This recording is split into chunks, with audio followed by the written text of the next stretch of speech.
Assalamualaikum warahmatullahi wabarakatuh. Salam sehat, salam semangat. Semoga hari ini anak-anak dalam keadaan sehat walafiat dan masih tetap semangat belajarnya. Amin, amin, ya robbal alamin. Bersama dengan Ibu Tri Lestari, pada hari ini anak-anak akan mempelajari tema 4, globalisasi, subtema 1, globalisasi di sekitarku, untuk pembelajaran yang ke-1. Pada pertemuan hari ini, anak-anak akan mempelajari muatan pelajaran IPS, Bahasa Indonesia, dan IPA. Untuk muatan pelajaran IPS, anak-anak diharapkan dapat menjelaskan tentang peran Indonesia dalam berbagai bentuk kerjasama di bidang sosial budaya dalam lingkup ASEAN. Untuk mata pelajaran Bahasa Indonesia, anak-anak diharapkan dapat menemukan informasi penting dari teks eksplanasi. Dan untuk mata pelajaran IPA, anak-anak diharapkan dapat menjelaskan cara menghasilkan energi listrik. Siap belajar ya anak-anak? Mari kita mulai dengan muatan pelajaran IPS tentang peran Indonesia dalam berbagai bentuk kerjasama di bidang sosial budaya dalam lingkup ASEAN. Anak-anak masih ingat ya, anggota ASEAN. Nah, ini ada 10 negara anggota ASEAN. Anak-anak masih ingat tidak kapan ASEAN itu dibentuk? Ya, ASEAN berdiri pada tanggal 8 Agustus 1967 di Bangkok, Thailand. Nah, ini berdasarkan hasil dari deklarasi Bangkok. Anak-anak masih ingat pendiri ASEAN siapa saja? Ya, ada 5 negara dengan 5 tokoh pendiri ASEAN. Yang pertama yaitu Adam Malik dari Indonesia, yang kedua Tun Abdul Razak dari Malaysia, yang ketiga S. Rajaratnam dari Singapura, yang keempat Narciso Ramos dari Filipina, dan yang kelima adalah Tanato Komen dari Thailand. Mari kita bahas kerjasama ASEAN dalam bidang sosial budaya atau kerjasama fungsional. Tentunya Indonesia sebagai anggota ASEAN ikut serta dalam kerjasama tersebut. Nah, berdasarkan deklarasi Manila pada tanggal 15 Desember 1987, kerjasama sosial budaya antar anggota ASEAN berganti nama menjadi kerjasama fungsional. Nah, ini ada 2 macam kerjasama. Yang pertama yaitu ASEAN Sociocultural Community atau ASCC. Yang kedua ASEAN Sociocultural Community Blueprint atau ASCC Blueprint. ASCC yaitu suatu kerjasama anggota ASEAN dalam bidang sosial budaya yang bertujuan untuk memperkukuh rasa kekeluargaan dan solidaritas sesama warga ASEAN. Nah, ini yang dimaksud di sini bukan untuk menghilangkan jati diri suatu negara, tetapi untuk meningkatkan rasa kebersamaan, kepedulian, dan saling memiliki antar anggota negara ASEAN.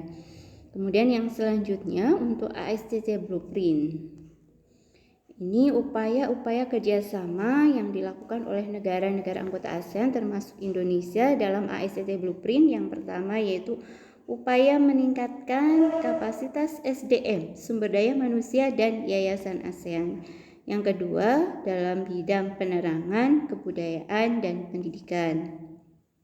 Yang ketiga kerjasama dalam bidang ilmu pengetahuan teknologi, lingkungan hidup, dan penanggulangan bencana alam. Dan yang keempat, kerjasama dalam bidang pembangunan sosial. Nah, tadi kerjasama sosial budaya yang dilakukan oleh negara-negara anggota ASEAN dibaca lagi, dipelajari lagi ya anak-anak.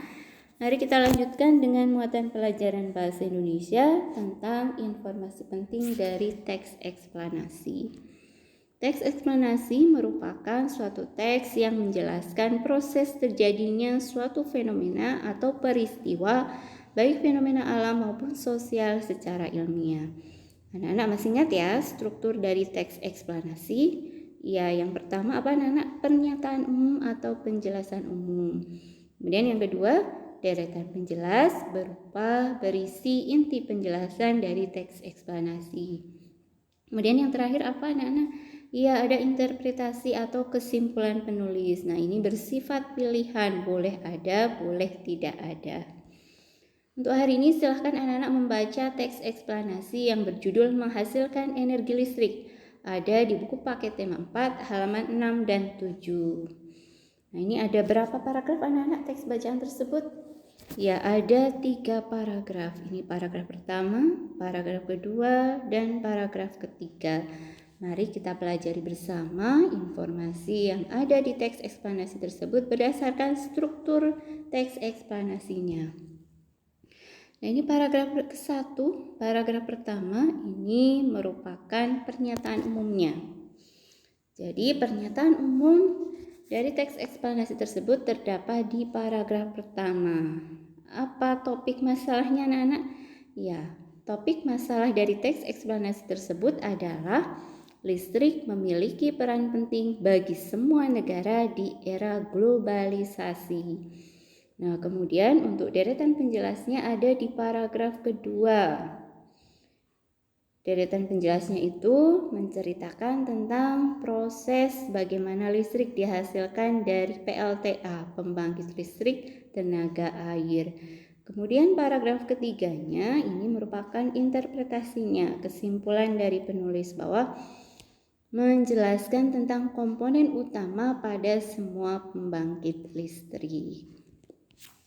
Silahkan anak-anak baca kembali dan pelajari kembali informasi apa saja yang terdapat dari teks eksplanasi yang berjudul Menghasilkan Energi Listrik. Dipelajari lagi anak-anak. Mari kita lanjutkan dengan muatan pelajaran IPA tentang cara menghasilkan energi listrik. Listrik dapat dihasilkan dari berbagai sumber energi, dari air, panas bumi, angin, dan matahari.